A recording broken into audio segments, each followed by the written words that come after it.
जी हाँ दोस्तों, नमस्कार। स्वागत है आपका हमारे इस चैनल में। कौन बनेगा देश का अगला प्रधानमंत्री, इस वीडियो में दोस्तों आपको आगे बताने वाले हैं। क्या इस बार जनता परिवर्तन चाहती है? क्या लगातार तीसरी बार प्रधानमंत्री बनने से मोदी जी चूक जाएंगे? क्या इस बार जनता राहुल गांधी को प्रधानमंत्री बनाने जा रही है? क्या कहती है आंकड़े, आपको बताते हैं। सभी राज्यों का महासर्वे ओपिनियन पोल, कौन से राज्य में कौन सी पार्टी को कितनी सीटें मिल रही है। वीडियो को अंत तक बने रहिएगा। चैनल पर नए आए होंगे तो चैनल को भी सब्सक्राइब जरूर कर लीजिएगा, क्योंकि दोस्तों इस बार के चुनाव में जनता मालिक है और जनता जिसको चाहेगी उसी को गद्दी पे बैठाएगी। तो जी हाँ दोस्तों, चलिए हम सबसे पहले बात करने वाले हैं। आंकड़े भी आपको कुछ बता दें। 543 सीटें दोस्तों पूरे देश में है और 272 सीटें जो भी पार्टी जीत रही है वो अपनी सरकार बना रही है। तो किसकी सरकार बन रही है, चलिए बात करते हैं। सबसे पहले दोस्तों हम बात करने वाले हैं बिहार राज्य की। बिहार राज्य में दोस्तों आप देख सकते हैं 40 लोकसभा की सीट है, जहां पे दोस्तों इस बार आंकड़े चौंकाने वाले सामने आ रहे हैं। जी हाँ दोस्तों, 40 बिहार में 40 सीटों में इस बार एनडीए को यानी भाजपा को 10 सीटें मिलती हुई नजर आ रही है और वहीं कांग्रेस की इंडिया गठबंधन के खाते में 30 सीटें जाती हुई नजर आ रही है और अन्य दल के खाते में, अदर पार्टी के खाते में 0 सीटें जा रही है। बिहार में दोस्तों इस बार बीजेपी को तगड़ा झटका लगता हुआ दिखाई दे रहा है, क्योंकि 2019 के चुनाव में बिहार में बीजेपी को 39 सीटें मिली थी। लेकिन दोस्तों इस बार बिहार में आरजेडी के बड़े नेता तेजस्वी यादव काफ़ी मजबूती के साथ कांग्रेस की इंडिया गठबंधन का समर्थन कर रहे हैं, जिसका फायदा देखने को इस चुनाव में मिल सकता है। बात करने वाले दोस्तों राजस्थान की। राजस्थान में भी दोस्तों आंकड़े चौंकाने वाले सामने आ रहे हैं। राजस्थान में दोस्तों बीजेपी की सीट है यानी बीजेपी की सरकार है। इसके बावजूद दोस्तों राजस्थान में बीजेपी को तगड़ा झटका लगता हुआ दिखाई दे रहा है। आप देख सकते हैं 25 लोकसभा सीट में एनडीए को 10 सीटें मिलती हुई नजर आ रही है और वहीं कांग्रेस की इंडिया गठबंधन के खाते में 15 सीटें जा रही है और अदर पार्टी के खाते में 0 सीटें जाती हुई नजर आ रही है। क्योंकि दोस्तों आपको बता दें 2019 के चुनाव में वहीं राजस्थान में बीजेपी को काफ़ी ज़्यादा सीटें मिली थी, लेकिन इस बार बीजेपी की सरकार होने के बावजूद, भजन लाल शर्मा सीएम हैं, उसके बावजूद भी इंडिया गठबंधन को कम सीटें मिल रही है और वहीं कांग्रेस की इंडिया गठबंधन को ज़्यादा सीटें मिलती हुई नजर आ रही है। वहीं दोस्तों बात करने वाले हैं मध्य प्रदेश की। मध्य प्रदेश में दोस्तों यहाँ भी बीजेपी की सरकार है, जहाँ पे 29 लोकसभा की सीट है और यहाँ के मुख्यमंत्री हैं मोहन यादव, जो कहीं ना कहीं काफ़ी अच्छा काम कर रहे हैं। जी दोस्तों, यही कारण है कि वहाँ पे मध्य प्रदेश में इस बार बीजेपी को फायदा मिलता हुआ नजर आ रहा है। 29 सीटों में 20 सीटें एनडीए के खाते में जाती हुई नजर आ रही है और वहीं कांग्रेस की इंडिया गठबंधन के खाते में 9 सीटें जाती हुई नजर आ रही है। अदर पार्टी के खाते में 0 सीटें जाती हुई नजर आ रही है। देश के प्रधानमंत्री मोदी जी के राज्य गुजरात की बात की जाए तो यहाँ पे 26 लोकसभा की सीट है और जी हाँ दोस्तों, आपको बता दें यहाँ पे एनडीए को 20 सीटें मिलती हुई नजर आ रही है, क्योंकि गुजरात में मोदी जी की सरकार है और कहीं ना कहीं वह काफ़ी मजबूती के साथ हर बार वहाँ पे वह काफ़ी सीटों के साथ लीड करते हैं। तो इस बार भी बीजेपी वहाँ पे लीड कर रही है और वहीं कांग्रेस इंडिया गठबंधन के खाते में मात्र 6 सीटें जा रही है। अदर पार्टी के खाते में 0 सीटें जाती हुई नजर आ रही है।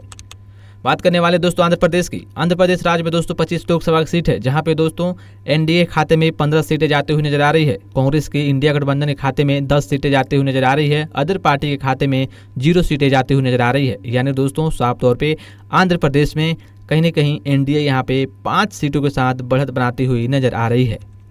बात करने वाले दोस्तों कर्नाटक की। कर्नाटक में दोस्तों कांग्रेस की सरकार है, जिसका फायदा कांग्रेस को मिलता हुआ नजर आ रहा है। आप देख सकते हैं 28 लोकसभा की सीट में एनडीए को मात्र 7 सीटें मिलती हुई नजर आ रही है। जी हाँ दोस्तों, और वहीं कांग्रेस की इंडिया गठबंधन के खाते में 21 सीटें जा रही है।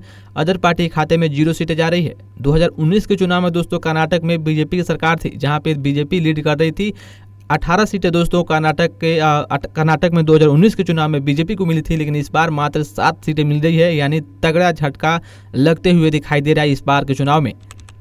बात करने वाले दोस्तों लक्षद्वीप की। लक्षद्वीप में दोस्तों 1 लोकसभा की सीट है और यह सीट एनडीए को मिलती हुई नजर आ रही है। कांग्रेस की इंडिया गठबंधन का खाता नहीं खुलेगा और अन्य दल का भी खाता नहीं खुलेगा। बात करने वाले हैं दोस्तों देश के दूसरे सबसे बड़े राज्य महाराष्ट्र की। महाराष्ट्र में दोस्तों 48 लोकसभा की सीट है, जहां पे दोस्तों यहाँ भी बीजेपी की सरकार है और आप देख सकते हैं 48 लोकसभा की सीट में एनडीए खाते में 15 सीटें जाती हुई नजर आ रही है। कांग्रेस की इंडिया गठबंधन के खाते में 30 सीटें जाती हुई नजर आ रही है। अदर पार्टी के खाते में 3 सीटें जाती हुई नजर आ रही है। जी हाँ दोस्तों, आपको बता दें महाराष्ट्र में क्षेत्रीय पार्टी में उद्धव ठाकरे की पार्टी, शरद पवार की पार्टी काफ़ी मजबूत है महाराष्ट्र में, जो कहीं ना कहीं कांग्रेस इंडिया गठबंधन में साथ है। इसका फायदा वहाँ पे मिलता हुआ नजर आ रहा है और बीजेपी को तगड़ा झटका लगते हुए दिखाई दे रहा है।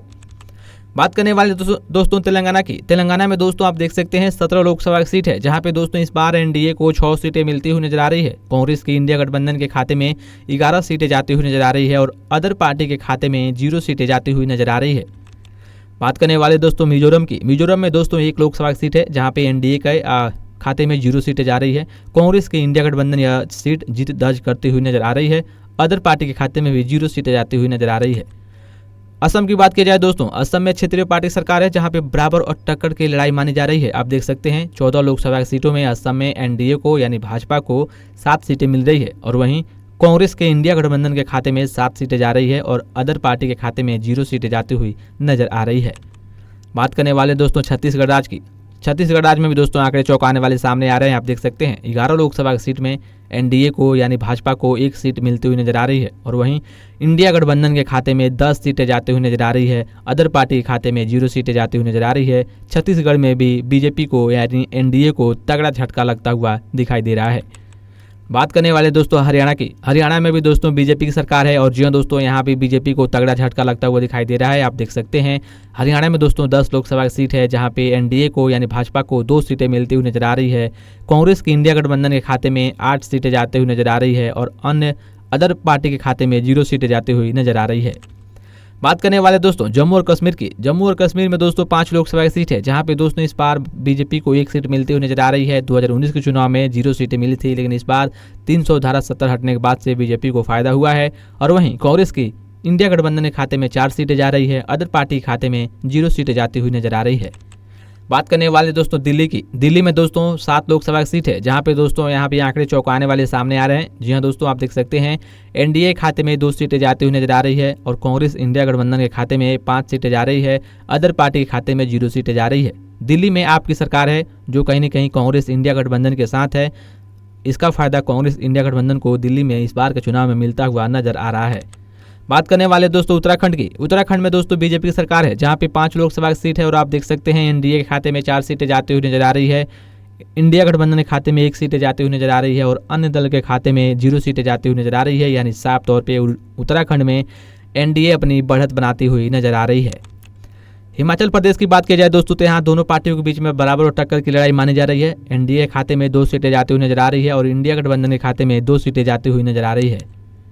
अरुणाचल प्रदेश की बात की जाए दोस्तों तो यहाँ पे 2 लोकसभा की सीट है और दोनों की दोनों सीट या दोस्तों एनडीए जीत दर्ज करती हुई नजर आ रही है। त्रिपुरा की बात की जाए दोस्तों तो यहाँ पे 2 सीट है और यह दोनों सीट कांग्रेस के इंडिया गठबंधन में जाता हुआ नजर आ रहा है।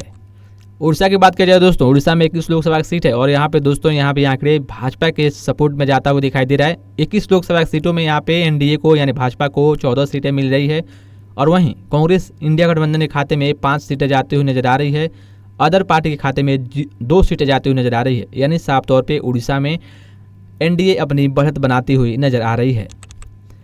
देश के सबसे बड़े राज्य उत्तर प्रदेश की बात की जाए। उत्तर प्रदेश दोस्तों देश के प्रधानमंत्री बनने में काफ़ी ज़्यादा जी हाँ दोस्तों मदद करता है और उसी का कहीं ना कहीं काफ़ी ज़्यादा बोलबाला भी रहता है। उत्तर प्रदेश देश के प्रधानमंत्री बनने में आप बोल सकते हैं कि सबसे ज़्यादा मदद करता है। यानी आप देख सकते हैं 80 लोकसभा की सीटों में दोस्तों एनडीए को इस बार 60 सीटें मिलती हुई नजर आ रही है और वहीं कांग्रेस की इंडिया गठबंधन के खाते में 18 सीटें जाती हुई नजर आ रही है। अदर पार्टी के खाते में 2 सीटें जाती हुई नजर आ रही है। उत्तर प्रदेश में बीजेपी की सरकार है, योगी राज है, जिसका फायदा इस बार के चुनाव में भी मिलता हुआ नजर आ रहा है। बात करने वाले दोस्तों केरल की। केरल में भी दोस्तों यहाँ पे आंकड़े चौंकाने वाले सामने आ रहे हैं। आप देख सकते हैं 20 लोकसभा की सीट में एनडीए को 1 सीट मिल रही है और वहीं इंडिया गठबंधन के खाते में 10 सीटें जा रही है। अदर पार्टी के खाते में 9 सीटें जाती हुई नजर आ रही है। दमन और दीव की बात की जाए यहाँ पे 2 सीट है और दोनों की दोनों सीट दोस्तों यहाँ पे इंडिया गठबंधन जीत दर्ज करती हुई नजर आ रही है। झारखंड की बात की जाए दोस्तों झारखंड में 14 लोकसभा की सीट है और यहाँ पे कांग्रेस इंडिया गठबंधन की सरकार है और आप देख सकते हैं जहाँ पे 14 सीटों में एनडीए खाते में 3 सीट जाती हुई नजर आ रही है। कांग्रेस के इंडिया गठबंधन के खाते में 11 सीटें जाती हुई नजर आ रही है। अदर पार्टी के खाते में 0 सीटें जाती हुई नजर आ रही है।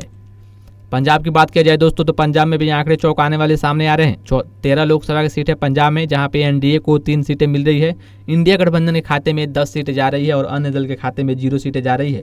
कहीं ना कहीं दोस्तों पंजाब में आपकी सरकार है, भगवत मान वहाँ के सीएम है, लेकिन कहीं ना कहीं दोस्तों आप देख सकते होंगे जिस प्रकार से आपके अध्यक्ष अरविंद केजरीवाल को जेल में डाला गया है, जिसको लेकर पंजाब में बीजेपी को काफ़ी बड़ा नुकसान होता हुआ दिखाई दे रहा है। मणिपुर की बात की जाए दोस्तों मणिपुर में बीजेपी की सरकार है, इसके बावजूद दोस्तों 2 सीटों पे इंडिया गठबंधन जीत दर्ज करती हुई नजर आ रही है। एनडीए का खाता भी नहीं खुलेगा। इसका मुख्य कारण है सरकार होने के बावजूद वहाँ पे जो कहीं न कहीं प्रशासनिक दबाव कम है, कहीं न कहीं शासन में बीजेपी के शासन है, लेकिन वहाँ पे जनता खुश नहीं है, जिसका कहीं न कहीं नुकसान बीजेपी को होता हुआ दिखाई दे रहा है। गोवा की बात की जाए दोस्तों तो यहाँ पे 2 सीट है और गोवा में बीजेपी की सरकार है, जिसका फायदा बीजेपी को मिल रहा है। आप देख सकते हैं एनडीए यानी बीजेपी दोनों की दोनों सीट गोवा में जीत दर्ज करती हुई नजर आ रही है और वहीं कांग्रेस इंडिया गठबंधन का खाता भी नहीं खुल रहा है। मेघालय की बात की जाए दोस्तों तो मेघालय राज्य में आप देख सकते हैं एनडीए के खाते में 1 सीटें जा रही है और इंडिया गठबंधन के खाते में 1 सीटें जा रही है। 2 सीट है, दोनों पार्टियों को बराबर बराबर सीटें मिलती हुई नजर आ रही है। अंडमान निकोबार की बात की जाए दोस्तों तो यहाँ पे 1 लोकसभा सीट है, जहाँ पे 1 की सीट यहाँ पे एक तरफा एनडीए जीत दर्ज करती हुई नजर आ रही है। पुडुचेरी की बात की जाए दोस्तों तो यहाँ पे 1 सीट है और ये भी एनडीए के खाते में जाता हुआ नजर आ रहा है। लद्दाख की बात की जाए तो यहाँ पे 1 सीट है और यह 1 सीट कांग्रेस के इंडिया गठबंधन के खाते में जाता हुआ नजर आ रहा है। चंडीगढ़ की बात की जाए तो यहाँ पे 1 सीट है और यह 1 सीट यहाँ पे कांग्रेस के इंडिया गठबंधन के खाते में जाता हुआ नजर आ रहा है। एनडीए के खाते में 0 सीटें जाती हुई नजर आ रही है। नागालैंड की बात की जाए तो नागालैंड में 1 सीट है और यहाँ पे एनडीए को एक तरफा मिलता हुआ नजर आ रहा है। सिक्किम में बात की जाए तो सिक्किम राज्य में दोस्तों 1 लोकसभा सीट है और जहाँ पे यह कांग्रेस के इंडिया गठबंधन के खाते में जाता हुआ नजर आ रहा है। पश्चिम बंगाल की बात की जाए दोस्तों तो पश्चिम बंगाल में 42 लोकसभा सीट है और यहाँ पे टीएमसी पार्टी की सरकार है, जहाँ का मुख्यमंत्री ममता बनर्जी हैं। 42 लोकसभा सीट में एनडीए खाते में 4 सीटें जाती हुई नजर आ रही है। कांग्रेस की इंडिया गठबंधन के खाते में 38 सीटें जाती हुई नजर आ रही है। अदर पार्टी के खाते में 0 सीटें जाती हुई नजर आ रही है। 2019 के चुनाव में दोस्तों लोकसभा चुनाव में बीजेपी को मात्र दोस्तों जो है कहीं ना कहीं 6 सीटें मिली थी, लेकिन इस बार के चुनाव में 2 सीटों का तगड़ा झटका लगते हुए 4 सीटें मिल रही है और वहीं दोस्तों कांग्रेस के इंडिया गठबंधन के खाते में बढ़त मिलती हुई दिखाई दे रही है। बात करने वाले दोस्तों तमिलनाडु राज्य की। तमिलनाडु राज्य में दोस्तों 39 लोकसभा सीट है, जहां पे दोस्तों इस बार एनडीए को 9 सीटें मिलती हुई नजर आ रही है। कांग्रेस की इंडिया गठबंधन के खाते में 28 सीटें जाती हुई नजर आ रही है। अन्य दल के खाते में, अदर पार्टी के खाते में 2 सीटें जाती हुई नजर आ रही है।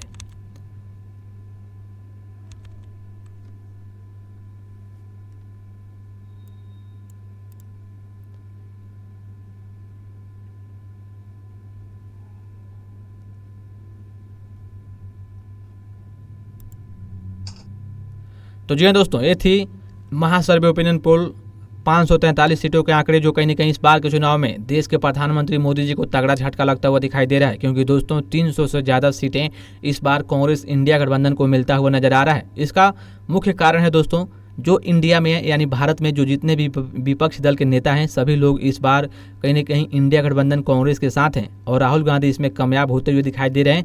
कहीं ना कहीं दोस्तों देश के माननीय प्रधानमंत्री मोदी जी को टक्कर देते हुए राहुल गांधी नजर आ रहे हैं। साफ तौर पे दोस्तों जो भाजपा एनडीए यानी मोदी जी की पार्टी 400 पार के आंकड़े लगातार जप रही है, उसमें दोस्तों कहीं ना कहीं काफ़ी बड़ा झटका लगता हुआ दिखाई दे रहा है और कहीं ना कहीं मोदी जी को राहुल गांधी टक्कर देते हुए नजर आ रहे हैं। तो दोस्तों इस चीज़ को आप किस प्रकार से देखते हैं? आप किसे देश का अगला प्रधानमंत्री देखते हैं? आपकी तरफ किस पार्टी की सबसे ज़्यादा हवा है?